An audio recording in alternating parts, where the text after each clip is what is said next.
윤석열 차에 대한 표현의 자유가 있어서 사실관계는 좀 바로잡아야 될 것 같습니다.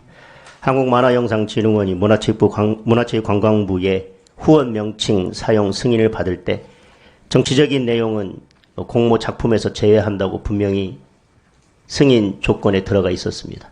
근데 공모 공고를 할 때도 심사를 할 때도 정치적인 내용의 작품은 제외된다고 하는 것은 전혀 포함되어 있지 않았습니다. 그거에 대해서 문제 제기를 하는 것이고 문체부가 그거에 대해서 경고를 한 것입니다.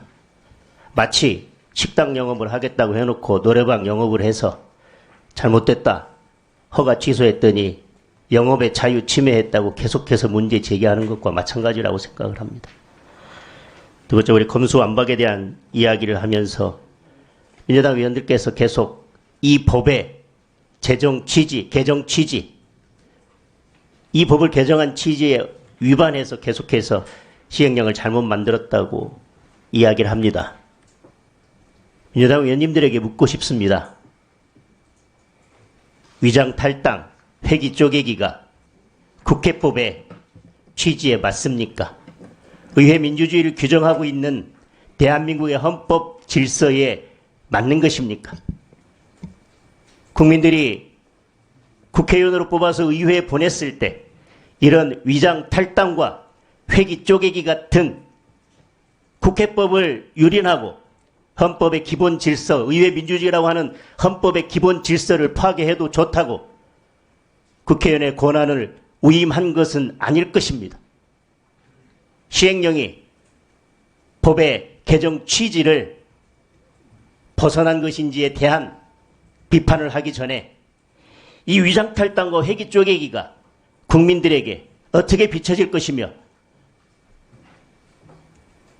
국회의원으로 보냈을 때 국민들이 이러한 것을 자행해도 좋다고 국회에 보냈는지 다시 한번 되돌아보셨으면 좋겠습니다. 처장님께 묻겠습니다.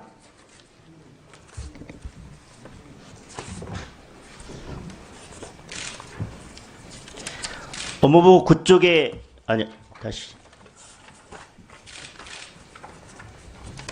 법무부 10쪽에 보니까요. 지금 신속한 사건 처리기간 단축을 위해서 최근 10년간 22명 헌법연구관을 증언해 왔다고 되어 있습니다. 네.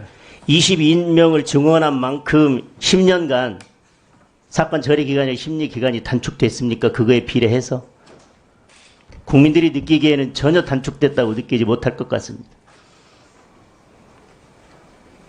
답변을 좀 드릴까요? 예. 예. 그래서 저희들도 그 사건의 신속한 처리, 그거는 헌법에 있는 국민의 권리이기도 하지만, 그 사건이 2017년 이후에 상당히 증가를 했습니다. 폭발적으로. 그리고 또 저희들이 사건 처리 숫자, 그 다음에 또 그 헌법 연구관 1인당 사건 처리 또는 사건을 갖고 있는 그 숫자, 처리 건수, 이런 것들을 해보면. 처장님, 그 답변보다요, 다음 종감 때까지 최근 10년간 매년 연구관이 얼만큼 증언했고 사건 처리 기간이 얼만큼 단축됐는지는 통계 자료를 종감 때 제출해 주셨으면 좋겠습니다. 네. 그리고 지금 사건 처리 지연에 관해서 적시 처리 사건 선정 처리 절차에 관한 지침이 있는데요. 공직선거법 사건은 여기 적시 처리 사건에 들어갑니까? 공직선거법에 대한 우연법률 제청이나 헌법소원 사건이요? 그러니까 지금 말씀처럼 그러니까 사건명 공직선거법에 그러고서 바로 들어가는 게 아니고요. 법에 사건 처리 기간을 6개월로 짧게 정해놓고 신금마다 6개월 안에 처리하도록 한 것은 공직선거법 사건이 유일합니다. 그런데 지금 헌법재판소에서 공직선거법에 대한 우연법률 심판이나 다른 헌법소원이나 이런 것들이 제기되었을 때 적시 처리 사건, 그래서 빨리 처리해야 하는 사건이라고 지정하신 적이 한 번이라도 있으십니까? 저희들이 지금 그걸 아까 말씀한 6개월, 3개월은 형사 소송에서 말씀을 하시는 것 같고요. 저희들의 적시 처리 사건이 지금까지 22건이 있었습니다. 이 공직선거법 사건이 있었습니까? 2015년도에 공직선거법 관련된 사건 2건이 적시 처리 사건으로 지정돼서 결정이 이루어진 바 있습니다. 2건이 있습니다. 공직선거법 관련해서. 공직선거법에 대한 사건이 있었는데 그 이후에는 한 번도 지정하신 적이 없으시죠?